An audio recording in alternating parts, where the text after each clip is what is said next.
আসসালামু আলাইকুম রহমতুল্লাহি ওয়া বারাকাতুহু।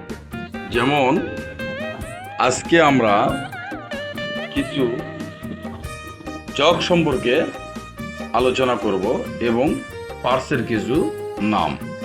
আজকে এই যে হাইড্রোলিক জগ,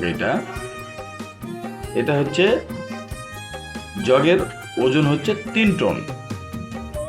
আমরা আসলে যদি 3 টন ওয়েট নিতে পারবে, সেখানে যদি 5 টন ওয়েট আমরা বলি, সে কি নিতে পারবে? এখন দেখা যাচ্ছে সে 3 টন ওয়েট নেবে, 3 টনই আমাদের ব্যবহার করতে হবে। তারপর আমরা দেখি, এখন দেখা যাচ্ছে যে আমরা জগটা সাপোর্টিং নেব, তখন আমাদের কি করতে হবে? জগটা কি দাববে? এভাবে নাটটা ঢিল দিতে হবে, দিয়ে আমাদের জগটা দাবায় দিতে হবে। তারপরে আমরা এখন দেখব কেসি জগ। এটা হচ্ছে কেসি জগ। ওর হাইটটা কতটুকু? এটা হচ্ছে কারের জন্য, আর এটা হচ্ছে যেগুলা বড় গাড়ির জন্য। তারপরে এটা হচ্ছে কেসি জগের লেবার। এই লেবারটা একটু আমরা সোজা করবো এখন, করে এই নখগুলা লাগাই দিব। নখগুলা দেখাই দিচ্ছি। আমরা যারা নতুন ছাত্র, আমরা বিশেষ করে জিনিসগুলা ফলো করব। আমরা নখগুলা লাগাই দিব, দিয়ে এখন এই কিছু জায়গায় লাগাই দিব। হ্যাঁ, লাগাই দিয়ে একজন একটু ধরো তো ভাইয়া। তারপর এই দেখো, এখন কেসি জগটা আমরা উঠাবো। এটা কিভাবে ঘোরাতে হবে? এই যে ঘোরাচ্ছি, হ্যাঁ, শক্তভাবে একটু ধরো, হ্যাঁ। তারপরে যে ঘোরালাম, যেমন এভাবে ঘুরে কেসি জগটা উঠতেছে, তারপরে আবার বাম দিকে ঘোরালে নামে যাবে। তো এইভাবে আমরা এই লকগুলো আবার এই লেবারে খুলে দেব। ব্যাস, এই লকগুলো খুলে দিলাম, দিয়ে এইভাবে আমরা জোরে রাখলাম।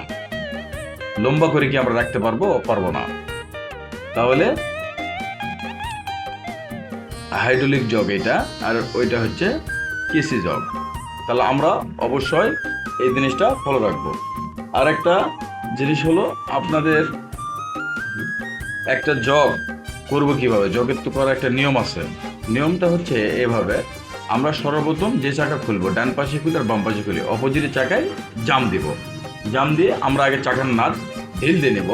ঢিল দিয়ে নিয়ে আমরা পরবর্তীতে জগ করব। জগটা এমন একটা নির্ধারিত স্থানে করব, নির্ধারিত স্থানটা হচ্ছে যেখানে জগটা করব, ওখান থেকে যেন জগটা হুসকে না যায়। জগটা হুসকে গেলে হয়তো বা আমাদের সমস্যা হতে পারে, হয়তো বা একটা চাকাটা খুলে ফেলছি, তারপরে চাকাটা খুলে ফেলার পর জগটা হুসকে গেলে তখন আমরা আরও বিভ্রান্তের মধ্যে পড়ব। তার আগে আমরা জগটা যেন এমনভাবে লাগাবো, জগটা যেন পিছলে কোনোভাবেই না যায়। তো বিশেষ করে আমরা আরেকটা জিনিস দেখব, যে জগটা হাইড্রোলিক জগ করব কিভাবে। আগে সর্বপ্রথম নাটটা টাইট দিব। নাটটা টাইট দিয়ে আমরা জগটা উঠাবো। নাটটা টাইট দিয়ে আমরা জগটা উঠাবো। উঠানোর পর টাইট দিতে হবে। এভাবে উঠাতে হবে কিভাবে? এই যে লেবারটা, হুইল রেঞ্জ যেটাকে বলা হয়, এই হুইল রেঞ্জটা দিয়ে আমরা জগটা পাম্প করব। এভাবে পাম্প করব, হ্যাঁ, এভাবে পাম্প করব, ওই জগটা উঠাবো। হ্যাঁ, উঠানো এতটুকু শেষ হলো, মনে করো এখান থেকে শেষ। তারপরে এখন এটা তো নামাইতে হবে না? নামাইতে গেলে আমাদের ওই নাটটাকে ঢিল দিতে হবে। নামবে না, নাটটাকে ঢিল দিতে হবে। ঢিল দিয়ে আমরা হাইড্রোলিকটা একটু চাপ দিব নিচের দিকে চাপ দিয়ে আমরা হাইড্রোলিকটা নামাই দেব। দেওয়ার পর আমরা নাটটা হয়তো বা টাইট দিয়েও রাখতে পারি, কিংবা ঢিলেও রাখতে পারি। জগ উঠানোর সময় আমাদের এই বিষয়গুলো অবশ্যই দেখতে হবে। আমরা সব কিছু দেখে শুনে ভালোভাবে কাজ করার চেষ্টা করব। এটা যেমন হচ্ছে ফ্ল্যাট একটা মাত্তুল, আমরা অনেকেই বলি মাইনাসও। তারপর দেখা যাচ্ছে এটা হচ্ছে স্টার মাত্তুল।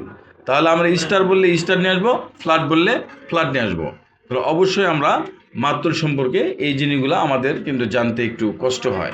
এমন সময় নতুন ছেলেবেলা একটা ফ্ল্যাট মাত্তুল নিয়ে হতে পারে, যাদের আমরা বিভ্রান্তের মধ্যে পড়ি, তার কারণ আমরা রেঞ্জের নাম জানি না।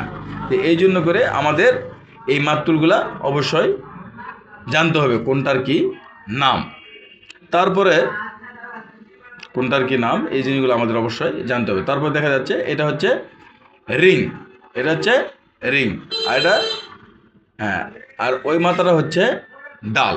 তাহলে আমরা একটা জিনিস দিই দুইটা কাজ। তাহলে এই মাথা হচ্ছে রিং আর এটা হচ্ছে ডাল। এরকম দেখলে আমরা বুঝতে পারবো যে এই পাশেটা, এই পাশেও যদি রিং হয় ওই পাশেও যদি গোল হয় তাহলে বুঝতে পারবো যে আমরা রিং। আর এটা হচ্ছে ডাল, এটা হচ্ছে ছোট ডাল, যেমন 8, 9, 10, মানে আমরা কাজ করলে অবশ্যই একটা ডাল দেখলে বুঝতে পারবো।